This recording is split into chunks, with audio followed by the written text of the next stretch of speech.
Hey guys, Mr. Cleveland here. This week we're going to do a Wild West landscape in pencil. So there's a number of new skills that you'll pick up going into this. We're going to create sheets of gray with our pencil by shading evenly. And what that's going to do is create layers of light and shadow that go off into the distance. We'll also practice using sort of differing marks to show things like trees and cracks in the earth and roads, and the way the sun rakes across rock face to sort of bring out details. So follow along with me, and I hope you enjoy this lesson. So we're going to start off here with a simple line drawing. We're going to start by going straight down and then to the left, and then we're going to come across the middle of the page with a sort of squiggly line like this.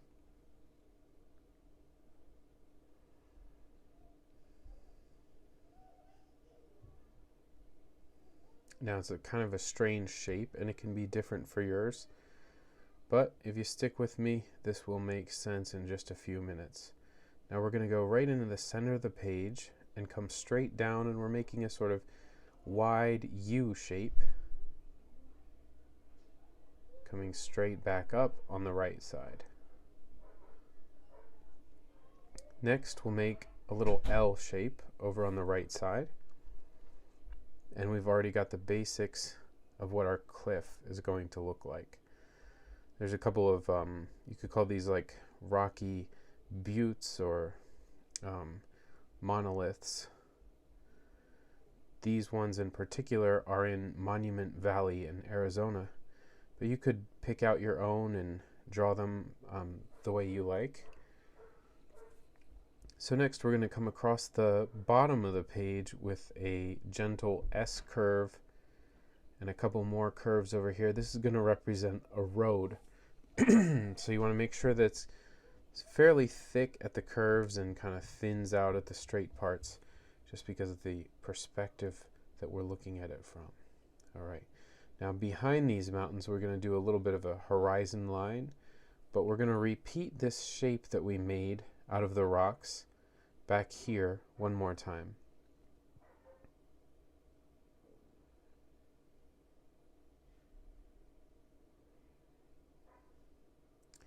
And I'm just coming along with a squiggly line. It's going to represent the clouds. So above these is blue sky, and then the clouds themselves are going to stay fairly white the entire drawing. So I'm going to shade in the sky, but I'm going to leave the clouds the white that they are. It's actually the brightest part of the drawing.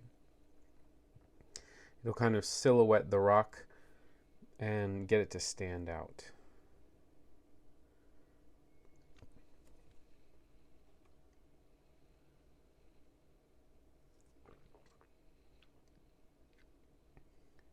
Just making a hillside over here in the bottom right hand corner.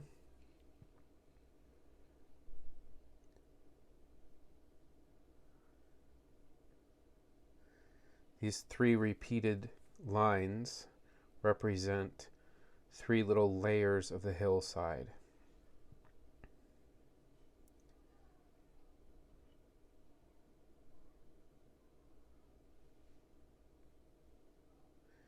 And we're just starting to fill in the sky with repeated strokes all the way across.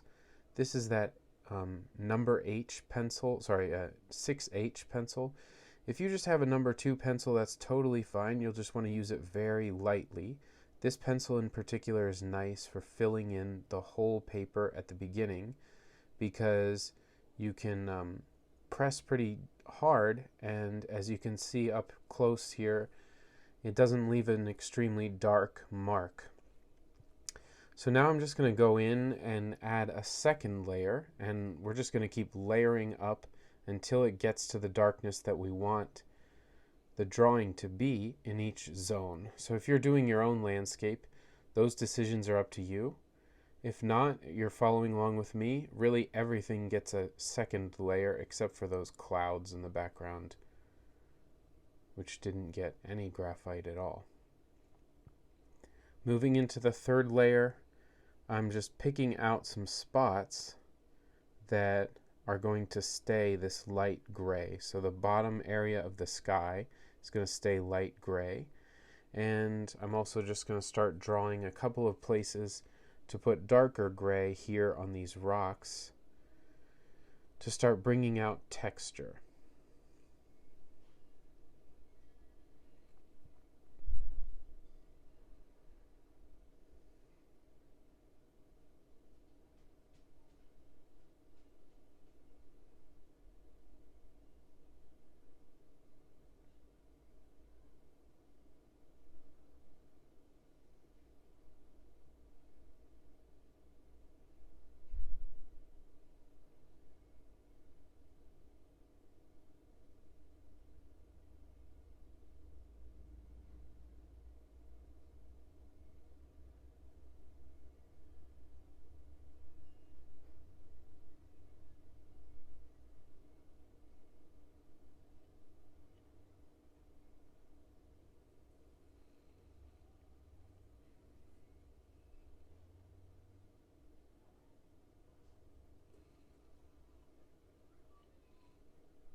Alright, now that I've picked out all those areas to receive the darker gray, slightly darker gray, I'm just going to start filling that in.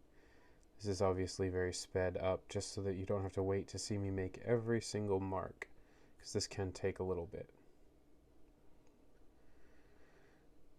And there's the results for that step.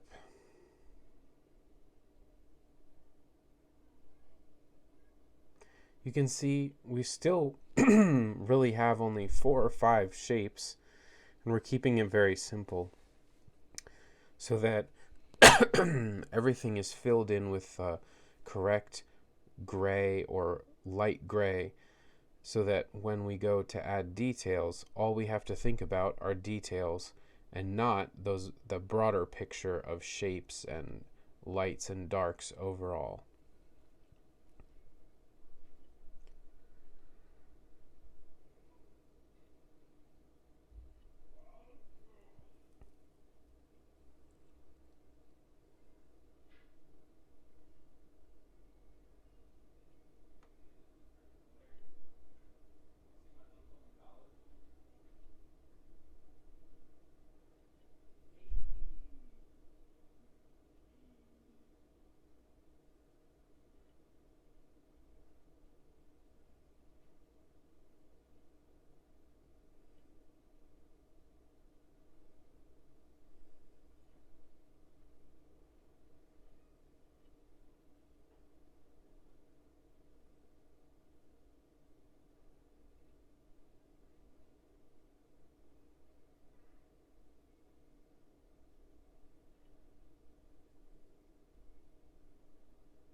So at this point, I've moved into using a number 2B pencil.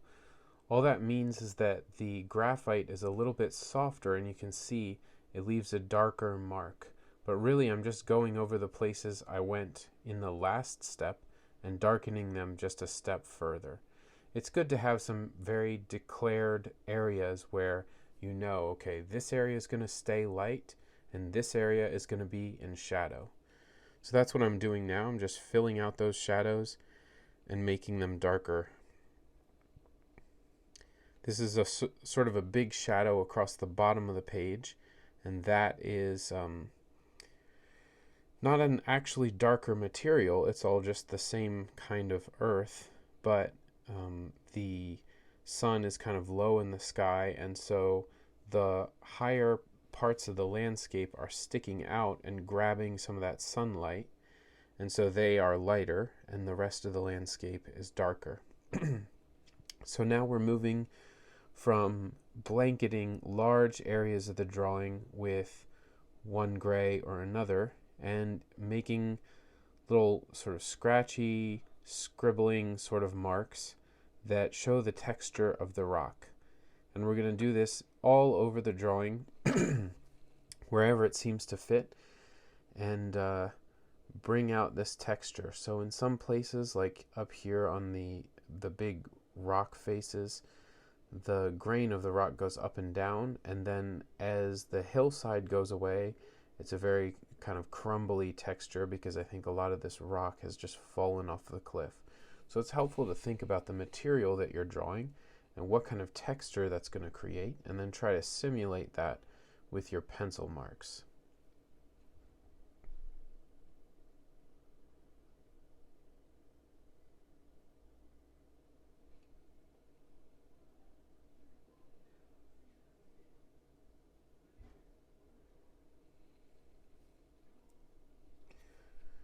Now we're pushing really hard with the pencil and just filling in a lot of dark areas to really bring out those shadows, especially in the places that we want all of the detail to be in this drawing. Wherever you put your lightest and your darkest colors together, that's going to be what's called the focal area of the drawing. The focal area draws your eyes straight to it, and it's kind of like the star of the show. All right, so for the final touches of this drawing, I'm using a charcoal pencil. This is where you could pull out a burnt piece of log or something if you have a fire pit in your backyard or a fireplace. You know, really anything that's just black because it's burnt up. If you rub it onto the paper, if you can get a small sharp enough piece of it, you can use it for drawing as well if you don't have a charcoal pencil.